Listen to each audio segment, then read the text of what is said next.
Then is we've got 3 specimens here. Okay, and what they do is they're just a long little specimen like that, and they put a notch in there, and that is a standard stress concentration. Okay, is everyone here? So what we're going to do is we put it in here. That comes down, wax the specimen.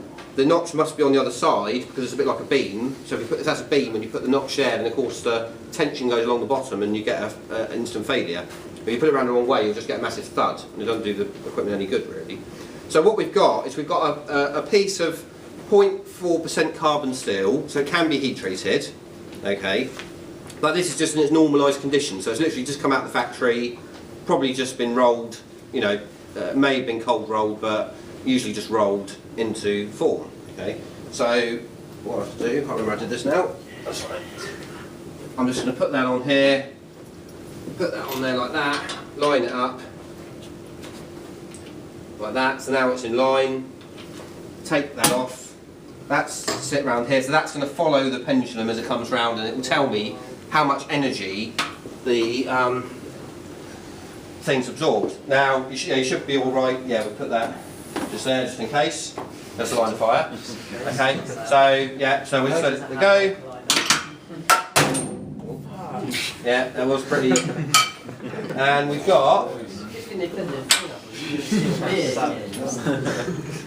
what I'll do is I'll put them out on the desk, ready for... And you can see there we've got a brittle failure right across the face, very brittle. Did you snap it straight in half? Yeah, cleaned in half, okay. So that's the first one. We've now got Z4, and Z4 it's the same material, but it's been heated up and quenched from 860 degrees Celsius, but then it's been heated up to around about 400 degrees Celsius. Now, because it's a medium carbon steel, you've got to get the temperature right up to around about the 600 range to get the right heat treatment, okay? Because this is tempering now that we're doing. So we've heated it up, put it into water or oil and quenched it, heat it back up again, okay? Because the first heating and cooling makes it very, very strong, but extremely brittle. It's like glass, okay? If you whack it with a hammer, it'll just shatter. The second bash at it is going to heat it up to, it should be a higher temperature, around about 600 degrees, 650 degrees, but they deliberately heat it up to 400 degrees to show you what happens when we do this, okay? So the question is it going to be as tough, tougher or less tough? We shall soon find out. Bearing in mind that it's not... You've got the measurement on that one. Yeah, so have you written that one down? Have you got that one, or you can remember it? 16. So it's, yeah, 16 joules, okay? Right, are we having a guess as to whether this is going to be tougher or not as tough? Because remember, this is not the correct heat treatment, 18. so... 18. You're reckoning 18, Sam? It's a 0.4 carbon 17? Any other offers? 18. 19. Well, I reckon we'll be lucky if we get 10 out. I think we'll be lucky if we get 10 out. Gone the wrong of way, this, guys. okay?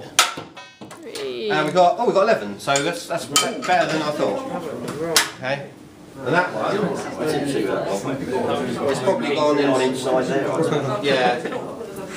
I'll see this one. You've got one over there, so sometimes one goes one way and one goes the other way actually, but you got one there? Sometimes they hit the legs. Yeah. They draw blood. That's the one that draws the blood, by the way, that one usually. It usually ricochets with the back of my leg and it draws blood, okay? So that one, again, brittle failure, okay? If you look across there. And that one, we've actually got less energy, so that's actually made the material less tough than the original condition, which is not very good, because when you heat treat, you want to make it a lot tougher. So now we've got Z7, okay, I don't know how the bit's gone, but I think, you know, probably gone somewhere, doesn't matter, we've got one of them anyway.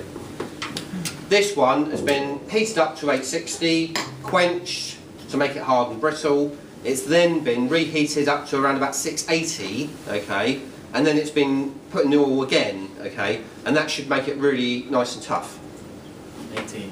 Is that still be brittle? No, it's not brittle because the surface, the fracture surface is a brittle failure, but the material's not brittle because it's got some ductility. If I quenched it, or I had a piece of bright mild steel, that would be around about 3 joules. That is brittle because there's no resistance at all. But if there's a bit of resistance there, then you can't say it's brittle. Okay, but it's a brittle fracture surface there. Okay. And hopefully what we see on this one is a ductile fracture surface. So I'll just take that out. Last time what we'll do yesterday. I mean, okay. That one, you can see there, that is a ductile fracture surface, okay? Compare it to that, which is sort of clean, flat, it's nice and clean across. This one's got a crumpled surface, okay? So you can see the crumpled surface, that's a ductile failure, it's a ductile fracture surface. And what have we got? We've got 64 joules there. So you've now got a lot of toughness imparted into the material, okay? And that's purely done by heat treatment, nothing else. Okay, so you don't need any alloying elements or anything like that, just a very basic heat treatment process and you can increase the toughness. And with steel, sometimes the toughness is more important than the strength. Because if you think about like when a lorry goes over a road bump or an aeroplane comes into land, it's that shock that it's got to be able to withstand that you don't want it to break. You can be as strong as you want, you know, you can make a material really, really strong, but if it's brittle and it breaks on shock loading, it's no good to anyone and you're going to get failure on your hands, aren't you? So, okay, so that's our specimens there. I'll just write up on the board what we had, so we can come back over here.